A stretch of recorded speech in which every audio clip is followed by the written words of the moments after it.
दायर करने से पहले अदालत की इजाजत हासिल करना जरूरी है। बसूरत दीगर नुमाइंदा दावा दायरी जो है वो बार होगी, दायर ना किया जा सकेगा। अगर किसी दावे में गलत फरीकैन को शामिल कर दिया गया हो या बेजा तौर पर फरीकैन को शामिल कर दिया गया हो, यानी अगर उसमें मिसजॉइंडिंग हो गई है या अननेसेसरी पार्टीज को शामिल कर दिया गया है, तो ऐसा दावा खारिज नहीं किया जाएगा, बल्कि अदालत फरीकैन के हकूक और उनके मफादात को मद्देनजर रखते हुए उस दावे का फैसला करेगी। यानी पार्टीज की ज्वाइनिंग, मिस ज्वाइनिंग या नॉन ज्वाइनिंग की वजह से अदालत दीवानी किसी किस्म का कोई दावा भी खारिज नहीं कर सकती। अगर कोई मुकदमा गलत मदई के नाम से दायर किया गया है तो अदालत इस मुकदमे को खारिज नहीं करती, बल्कि फरीकैन मुकदमा को उस वक़्त तक टाइम दिया जाता है कि वो मुकदमा में जो मौजूदा गलती है उसको वो दुरुस्त कर लें। और अदालत को यह भी इख्तियार हासिल है कि वो दौराने कार्रवाई किसी भी मरहला के ऊपर पार्टीज के अंदर इजाफा कर सकती है या उनकी तादाद में कमी कर सकती है। लेकिन अगर किसी दावे में डिफेंडेंट का इजाफा किया गया हो तो फिर अदालत की हदायत के मुताबिक आपको प्लेंट के अंदर, उस अर्जी दावे के अंदर तरमीम करनी पड़ेगी, अमेंडमेंट में जाना पड़ेगा और अमेंडमेंट की जाएगी। Parties to the suit according to Order 1, Rule 1, all the person may be joined in one suit as plaintiff in whom any right to relief in respect of a cause of action exists in like manner. Rule 3, Order 1 CPC 1908 provides that all the person may be joined as defendant against whom any right to relief in respect of cause of action arises. यानी order 1 का rule 1 उन अशखास, उन प्लेंटिफ्स, मदयान जो से मुतल्लिका है जो शामिल किसी दावा में किए जा सकते हैं। यानी वो लोग जो कि उस काज ऑफ एक्शन से कोई राइट रखते हैं। इस बात की interpretation 1982 CLC page 1234, 1993 CLC page 1606, PLD 1986 Lahore high court page 194, PLJ 1986 Lahore high court page 275, 1996 PLC supreme court page 134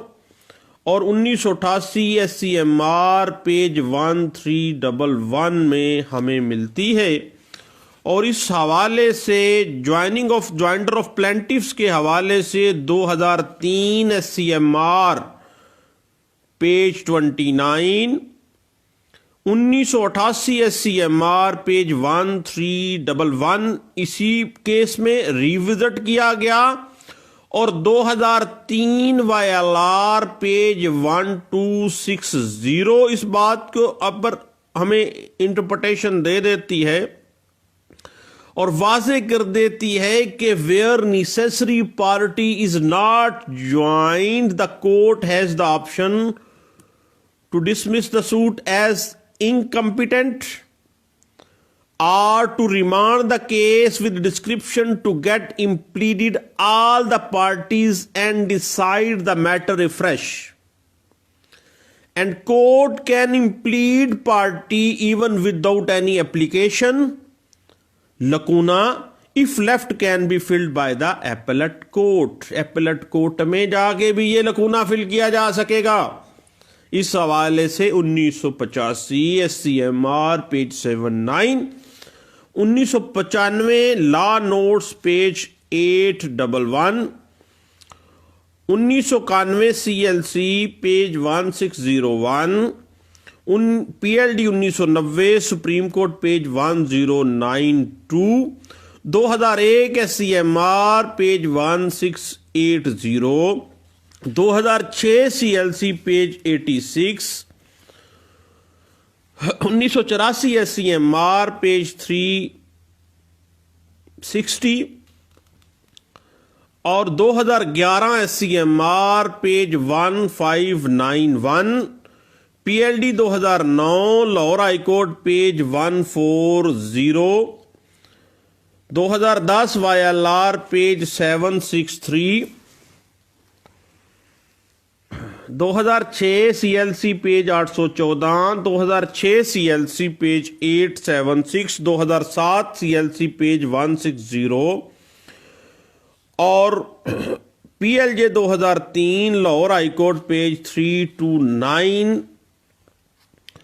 और 2012 MLD पेज 1707 और 2009 MLD पेज 461। जहां तक मामला ज्वाइनिंग ऑफ डिफेंडेंट में फाल गिर जाए तो 2001 PLC पेज 5, 1991 CLC नोट 94 और परफॉर्मा डिफेंडेंट का जहां तक मसला बन जाता है पार्टीज टू द सूट के ऊपर, तो उसमें जो बुनियादी लॉ आपको मिलेगा वो PLD 1956 लाहौर हाईकोर्ट पेज 242 में आपको मिलेगा। और ये बात परफॉर्मा डिफेंडेंट के हवाले से कहा गया कि parties can be impleaded as proforma defendant और परफॉर्मा रिस्पोंडेंट एप्लीकेशंस के अंदर for variety of reasons, but no hard and fast rule can be laid down. Claim of plaintiff and performer defendant being indivisible, performer defendant are necessary parties to the suit or for that matter to revision। इस बात को 2001 YLR page 2762 में discuss किया गया। और याद रखिएगा, अगर मामला मजीद आप इस हवाले से कुछ देखना चाहें तो 2012 CLC page 1457, 2011 SCMR page 1591, 2000 SCMR page 134, 1988 SCMR page 1311 जो है इसी बात के ऊपर हमें काफ़ी हद तक इंटरप्रिटेशन प्रोवाइड कर देती है। उसके बाद अगर हम चले जाएं ऑर्डर 1 के रूल 2 की तरफ, तो ऑर्डर 1 रूल 2 CPC 1908 जो है बुनियादी तौर पर कोर्ट को इंपावर करता है to order the separate trial where it appears to the court that any joinder of the plaintiff may embarrass or delay the trial of the suit। बात जहां पे वाज़ेह कर दी गई, the court may put the plaintiff to their election or order separate trial or make such order as may deem fit। जाओ भाई, दायरा इख्तियार अदालत अलग तहकीकात की निस्बत जो है उसके हवाले से पावर ऑफ ट्रायल कोर्ट जो है वो डिटरमिन कर दी गई ऑर्डर 1 रूल 2 के अंदर। इस बात की मजीद interpretation 1995 MLD page 244, PLD 1984 Karachi high court page 216 और 2002 CLC पेज 1875 इस बात पे हमें वाज़ेह कर देती है और मल्टीफेरियसनेस ऑफ सूट्स को वाज़ेह कर देती है कि rule 2 of order 1 CPC 1908 basically AIIMS at to check the multifariousness to the joinder of parties and cause of action. Basically, it provides where it appears to the court that any joinder of the plaintiff may embarrass or delay the trial of the suit. The court may put the plaintiff to their election or order separate trial and make such other order as may deem fit. अलहदा अलहदा तहकीकात की निस्बत separate trial का order जो है वो court को एम्पावर कर दिया गया कि वो करे। उसके बाद ऑर्डर 1 रूल 3 जो है वो वाज़ेह कर देती है कि who may be joined as defendant. हर वो शख्स जिसके खिलाफ किसी को दाद रसी मतलूब होगी that will be joined as defendant। इस बात की मजीद interpretation 1984 CLC page 564, 1995 CLC page 1761 में, 1995 MLD page 244, PLD 2004 Peshawar high court page 155, 1990 MLD page 2252, 1992 CLC page 303। और अगर parties are not impleaded as defendant, order 1 rule 3 इस हवाले से अगर आप इंटरप्रिटेशन देखना चाहें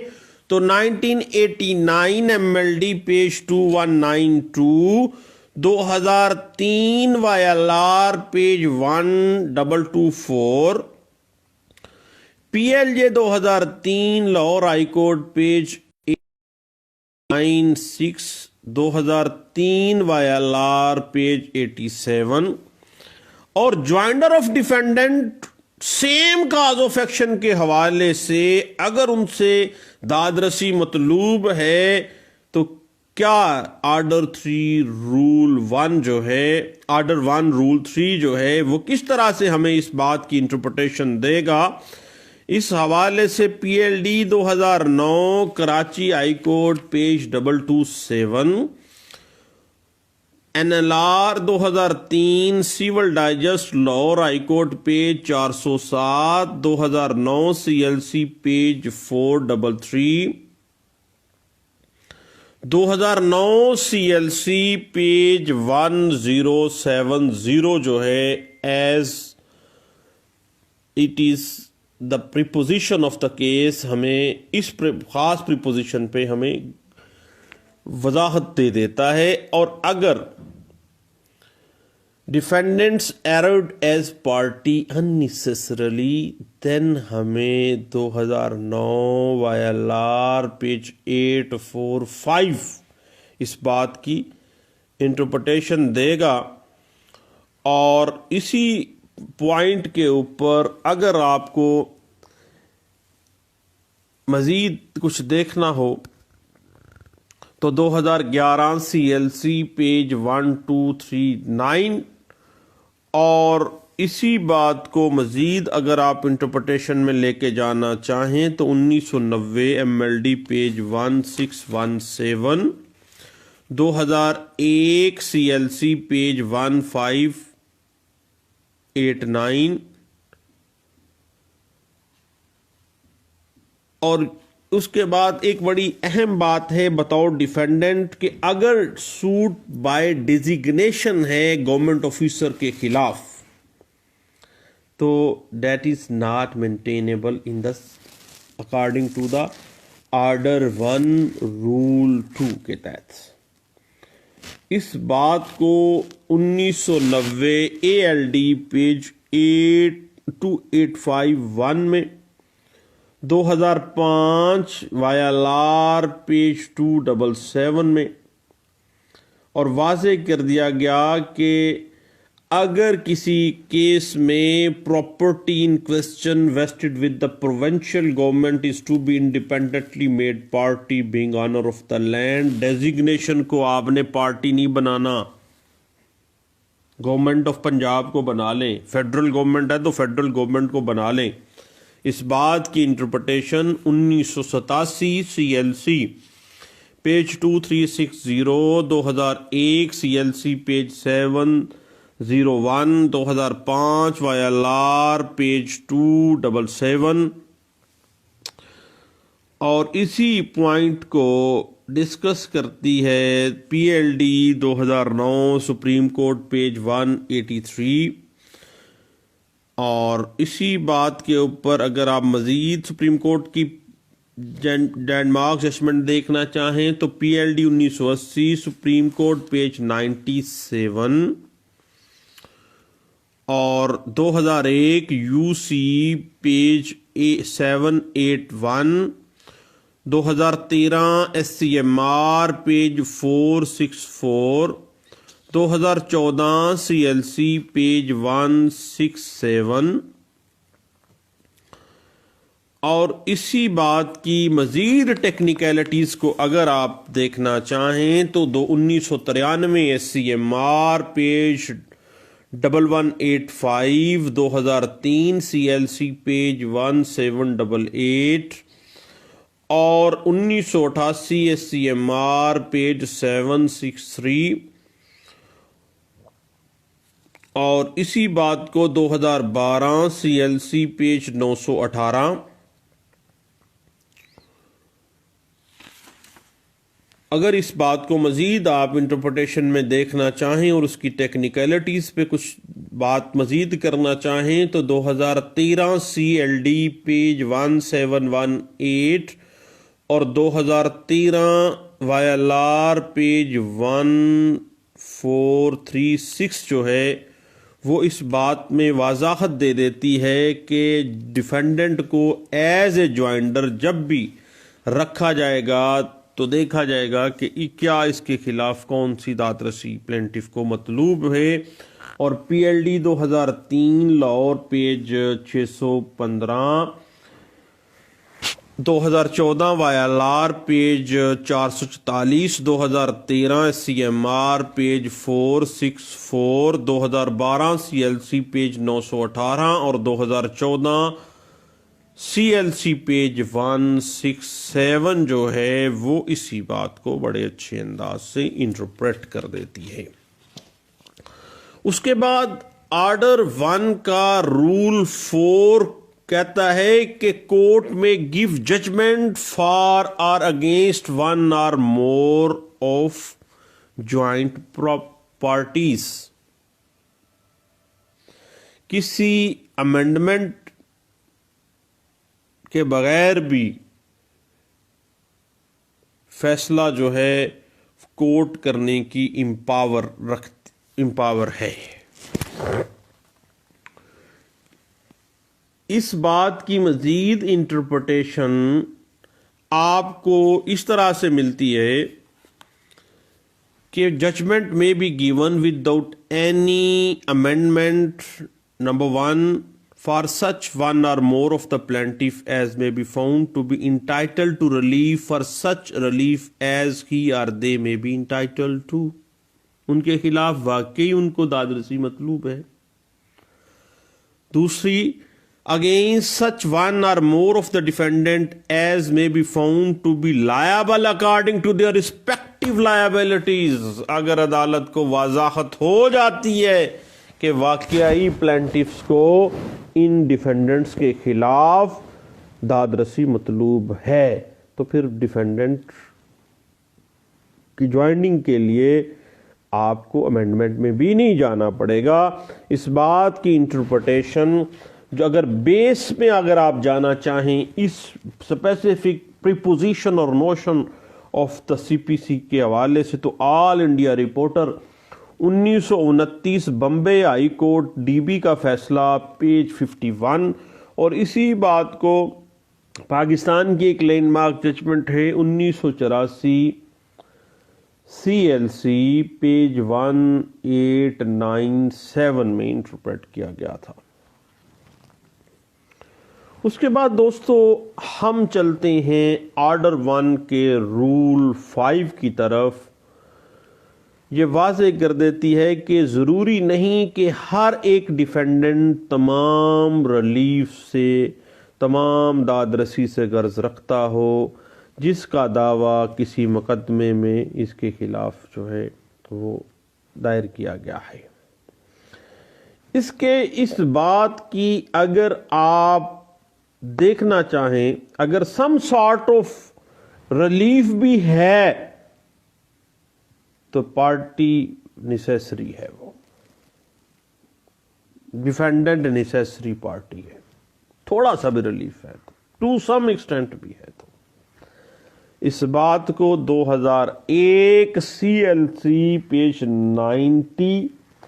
1995 सीएलसी पेज 1200 में इंटरप्रेट किया गया था।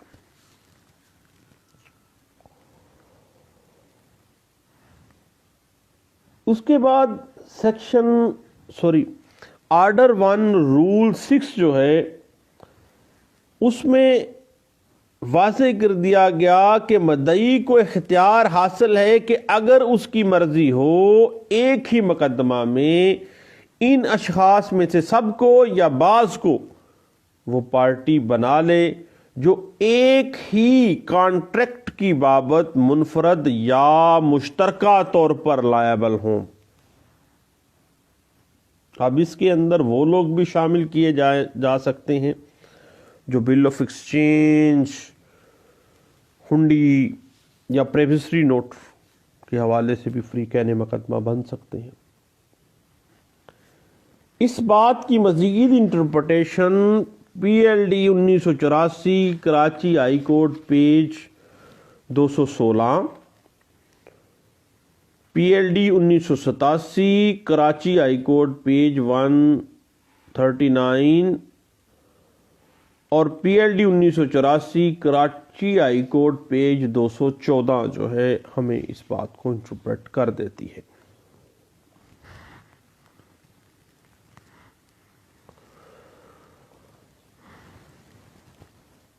उसके बाद ऑर्डर 1 रूल 7 जो है कहती है कि when plaintiff in doubt from home redress is to be sought, कि जब मुद्दई को शक हो कि इस शख्स से उसे दाद रसी, इस डिफेंडेंट से उसे दाद रसी मिलनी चाहिए, तो वो उसको डिफेंडेंट पार्टी बनाएगा और वो डिफेंडेंट के तौर पे आएगा और बाद में अदालत इस बात को डिटरमिन करेगी कि क्या वाकई इससे दादरसी प्लेंटिफ को मिलनी चाहिए या नहीं मिलनी चाहिए। इस बात को PLD 1984 Karachi high court page 2160 में भी इंटरप्रेट किया गया था। उसके बाद बात चल निकलती है ऑर्डर 1 के रूल 8 वाज़ेह करता है कि एक शख्स जुमला अशखास हकदार की तरफ से जो एक ही हक रखते हों वो दावा या जवाब दे सकता है। अब अगर हम इस बात को देखना चाहें तो 1 पर्सन में sue or defend on behalf of all in same interest. एक बंदा सबके बिहाफ पर सूट फाइल भी कर सकता है और डिफेंड भी कर सकता है। नुमाइंदा सूट्स के हवाले से बात चल निकली, जो कि एक इनएबलिंग प्रोविजन है। और ये वजाहत भी कर दी गई थी कि नुमाइंदा सूट जो है अदालत की इजाज़त हासिल करना ज़रूरी है, बसूरत दीगर नुमाइंदा दावा दायर नहीं होगा।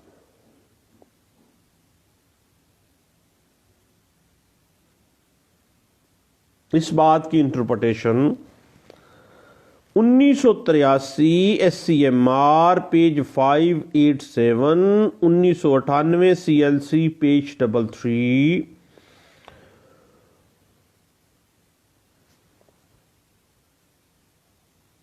अब बात थोड़ी सी आगे चलते हैं कि ऑर्डर 1 रूल 8 की इसेंशियल कंडीशंस कौन कौन सी हैं। Number 1, the represented parties must be numerous, काफी ज्यादा होनी चाहिए पार्टीज, 2 या 2 से ज्यादा। दूसरी बात कि उस मुकदमे में, उस दावे में उनका सेम इंटरेस्ट हो। तीसरी बात, the permission of the court, application अदालत में देनी है और अदालत से परमिशन बाकायदा लेनी है।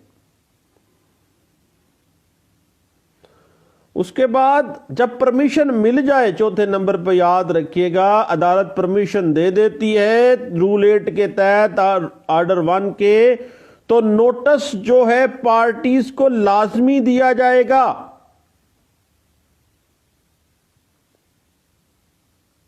Parties sought to the representative in the suit, जो पार्टीज रिप्रेजेंटेटिव हैं, जिनको वो रिप्रेजेंट करना है, उनको एक दफा नोटिस लाजमी दिया जाएगा। ये 4 कंडीशंस जो हैं ये मैंडेटरी हैं और इस कंडीशंस के ऊपर बुनियादी जो रूल इस्टेब्लिश किया गया 1995 CLC पेज 846 जो है वो इस हवाले से हमें इस बात की इंटरप्रिटेशन दे देता है। और इस पे PLD 1982 supreme court page 120, 1989 MLD page 4250 और 2010 CLC page 1402, 1998 SCMR page 2197, 2010 CLC page 658 और 1998 MLD पेज 1726 और 2010 MLD पेज 1861, 1991 SCMR पेज 2056। और इसी बात को अगर हम मज़ीद खंगालना चाहें तो मेरे दोस्तों 1999 CLC पेज 66 भी इसी बात को इंटरप्रिटेशन दे देती है हमें।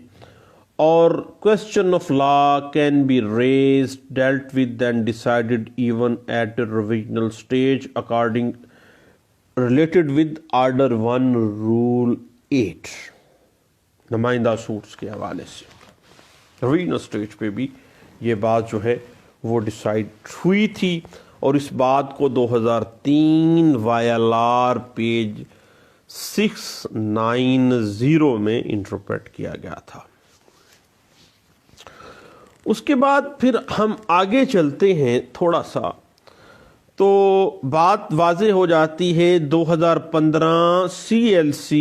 पेज 253C में, 1986 CLC page 2218, 2010 CLC page 902, NLR 1996 UC 523C, 1997 CLC page 615, 2012 CLC page 918 में इस बात को इंटरप्रेट किया गया था। जहां तक मामला आगे निकलता है और वो जा ठहरता है ऑर्डर 1 के rule 9 miss joinder and non ज्वाइंडिंग के हवाले से। Miss joinder and non joinder के हवाले से बात यही आ जाती है कि अगर किसी दावे में गलत फ्रीकैन को शामिल कर दिया गया हो या मिस ज्वाइन हो गया है तो फ्रीकैन, ऐसा दावा अगर हो चुका है मिस ज्वाइंडिंग के साथ या मिस ज्वाइंडिंग या नॉन ज्वाइंडिंग के साथ, तो फिर ऐसे दावे को खारिज नहीं किया जाएगा, बल्कि अदालत फ्रीकैन के हकूक और उनके मफादात को मद्देनजर रखते हुए उस दावे का फैसला करेगी। यानी कोई दावा सिर्फ और सिर्फ मिस ज्वाइंडर और नॉन ज्वाइंडर की बिना पर खारिज नहीं किया जाएगा। इस हवाले से 2003 MLD page 1612, 1990 MLD page 309, 2010 MLD page 1787, 2006 MLD page 1965, 2011 SCMR page 1460, 2000 YLR page 485, 2000 CLC page 4, 2001 CLC page 1661 और 1993 SCMR पेज 2149, 2007 YLR पेज 2327, 1986 वाज़ेह कर देती है कि non joinder of necessary party अगर मैटर इशू रेज हो गया है तो 1986 SCMR पेज 680, 1987 MLD पेज 15 जो है वो हमें वाज़ेह कर देती है। और 2013 CLC page 135, PLJ 2011 supreme court page 27, PLD 2002 supreme court page 615 और 2001 MLD पेज 1765 और 1998 SCMR पेज 2020 और 2000 YLR page 1918, 2012 YLR page 1682, 2013 CLC page 97 और 1987 CLC पेज 542 और मिस ज्वाइंडिंग के हवाले से अगर आप मज़ीद देखना चाहें तो 1986 CLC पेज 2987 हमें गाइडलाइंस फ्राहम करती है और 1991 CLC पेज 1801 हमें इस बात पे इंटरप्रिटेशन दे देती है और 1991 CLC पेज 1801, 1988 MLD पेज 113 और इसी बात को अगर हम मज़ीद देखना चाहें तो 1993 CLC पेज 1606 और PLD 2009 supreme court of Pakistan page 183 जो है वो इस बात पे हमें बड़े अच्छे अंदाज से miss joinder and non joinder issues के ऊपर हर इशू जो है वो बड़े अच्छे अंदाज से वजाहत दे देता है। और 2013 CLC पेज 97 और 1995 SCMR पेज 229 और 1981 CLC पेज 462 जो है वो हमें इसी बात के ऊपर बड़े अच्छे अंदाज से इंटरप्रिटेशन दे देता है। उसके बाद बात आगे निकलती है ऑर्डर 1 के रूल 10 यानी जिसको हम 110 कहा जाता है, ज्वाइनिंग ऑफ द पार्टीज। अगर कोई मुकदमा गलत मदई के नाम से दायर किया गया हो तो अदालत उस मुकदमे को खारिज नहीं करती, बल्कि फरीकैन को वक़्त दिया जाता है कि वो मुकदमे में मौजूदा गलती को दुरुस्त कर लें। और अदालत को ये इख्तियार हासिल है कि दौराने कार्रवाई किसी भी मरहले पर फरीकैन में अजाफा कर सकती है या उनकी तादाद में कमी कर सकती है। लेकिन आगे एक बड़ी अहम बात है, अगर किसी दावे में डिफेंडेंट का अजाफा किया गया हो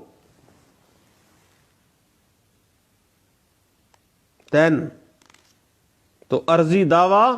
अमेंडमेंट में जाएगा, तरमीम की जानी चाहिए